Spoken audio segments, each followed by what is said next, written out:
नमस्कार.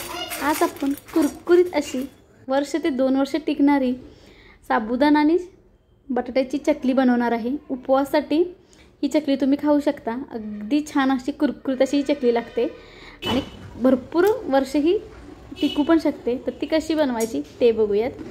तर इथे मी अर्धा किलो साबुदाणा घेतला आहे. आता साबुदाणा काय करायचा की स्वच्छ 2 ते 3 वेळा धुवून घ्यायचा. तर चांगला असा चोळून असा 2 ते 3 वेळा धुवून घ्यायचा साबुदाणा, म्हणजे जे काही साबुदाणा जो स्टार्च असतो तो निघून जातो. तर या पद्धतीने मी छान असा 2 ते 3 वेळा धुवून घेणार आहे. तर आता इथे पाहू शकता 2 ते 3 वेळा मी साबुदाणा चांगला धुवून घेतला आहे. आता ह्यामध्ये पाणी घालून घेऊयात. तर पाणी कितपत घालायचं, तर साबुदाण्याच्या वरती पाव इंच होईल इतपत आपण पाणी घालायचं. आणि आपण आता हे साबुदाणा रात्रभर भिजत ठेवणार आहे. रात्रभर साबुदाणा भिजत ठेवायचा, म्हणजे साबुदाणा छान असा भिजला जातो. आता इथे बघू शकता सकाळ झाले, सकाळचे 8 वाजले. तर साबुदाणा छान असा भिजलेला आहे. अगदी मोत्यासारखा साबुदाणा फुगलेला पण आहे. या पद्धतीने आता अर्धा किलो साबुदाण्यासाठी आपण 1 किलो उकडलेले बटाटे इथे मी घेतलेत.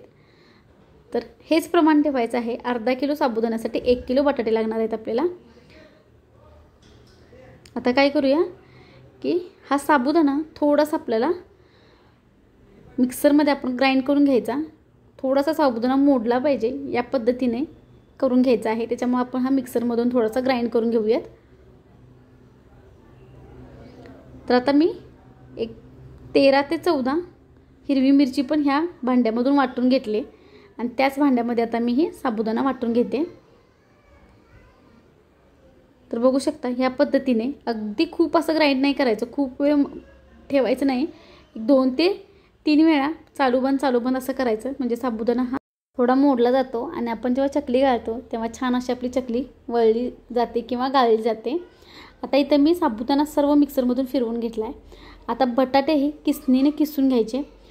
शक्यतो बटाटे किसणीनेच किसून घ्यायचे, अजिबात कुस्करून वगैरे घालू नका, कारण थोडा बटाटा मध्ये राहू शकतो. त्याच्यामुळे किसणीने किसायचा आणि पटकन किसला जातो. जास्त काय आपल्या वेळ लागत नाही. अगदी सोपी पद्धत आहे, झटपट होणारी चकली आहे. तुम्ही जास्तीत जास्त 15 ते 20 मिनटामध्ये आपली सर्व प्रोसेस होऊन जाते. त्याच्यामुळे जास्त वेळ लागत नाही ही चकली बनवण्यासाठी. आता याच पद्धतीने आपण बाकीचाही बटाटा आता किसणीने किसून घेऊयात. तर इथे बघू शकता बटाटाही आपण किसून घेतला आहे. आणि इथे हिरवी मिरची 13 ते 14 किंवा तिखट जास्त तुम्हाला जसं आवडेल त्या पद्धतीने तुम्ही मिरचीचं प्रमाण वाढवू शकता किंवा कमी करू शकता. तर ते मी मिक्सरला ग्राइंड करून घेतलेत. हिरव्याच मिरच्या कट करून फक्त ग्राइंड करून घेतलेत. थोडंसं लाल तिखट जी पावडर असते, ज्याच्यात काहीही मिक्स नाही, फक्त पावडर असते लाल तिखट, ते घातले. एक अर्धा चमचा होईल इतपत. मीठ घालूया चवीनुसार. तो 2 चमचे फुल 2 चमचे मी मीठ घातले. आता हा साबुदाणा आणि हा बटाटा चांगला असा कुस्करून घ्यायचा. दोन्ही असं मिक्स करायचे अगदी. तुम्ही ह्याच्यामध्ये जिरे पण घालू शकता. तुमच्याकडे जर जिरे उपवासाला जर चालत असेल तर तुम्ही जिरे पण घालून ही चकली बनवू शकता. तर इथे मी छान असं मळून घेतले, बघू शकता. समजा तुमचं साबुदाण्यामध्ये पाणी राहिलं असेल आणि मळताना तुम्हाला थोडंसं गिर वाटत असेल तर काही घाबरायचं नाही. तुम्ही हे मिश्रण फ्रीजमध्ये एक अर्धा पाऊण तास किंवा तासभर जरी फ्रीजमध्ये ठेवून दिलं तर त्याला चांगला घट्टपणा असा येतो. त्याच्यामुळे घाबरू नका जर तसं जर झालं तरी. तर आता हे अगदी योग्य असं मी मळून घेते. आता मी लागलंच ही चकली गाळून तुम्हाला दाखवणार आहे. तर सोऱ्यामध्ये चकलीची चकती बसवून घेतले आणि आता आपण याच्या चकल्या गाळूया. तर तुम्ही या पद्धतीने छोटे छोटे तुकडेही गाळू शकता. शक्यतो असंच घाला, कारण ते खूप चांगलं टमटमीत असं फुगतात मग. आणि चकली जर तुम्हाला चकल्या हव्या असतील तर तुम्ही चकलीही घालू शकता. तुमच्या आवडीनुसार तुम्ही चकल्या करा किंवा असे तुकडे पण तुम्ही गाळू शकता.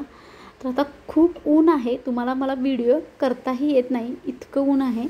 तर मी आता झटपट असं हे गाळून घेते. तर बघू शकता या पद्धतीने काही चकल्या आणि काही तुकडे असं मी गाळणार आहे.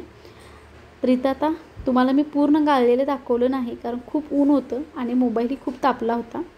आता मी हे खाली घेऊन आले आहे. तर बघू शकता या पद्धतीने इथं ह्या आपल्या साबुदाण्याच्या चकल्या तयार झाल्या. 2 ते 3 दिवस कडकडीत उन्हात तापवून घ्यायच्या आणि मग आपण तळून तुम्हाला मी दाखवणार आहे. तर इथं तेल चांगलं कडकडीत तापवून घेतले. आता आपण चकली तळून बघूया. तर छान असे आपले हे चकली फुगते. तर मी काही तुकडेही आणि काही चकल्या असं केलेलं आहे, त्याच्यामुळे तुम्हाला हे या पद्धतीने दिसेल.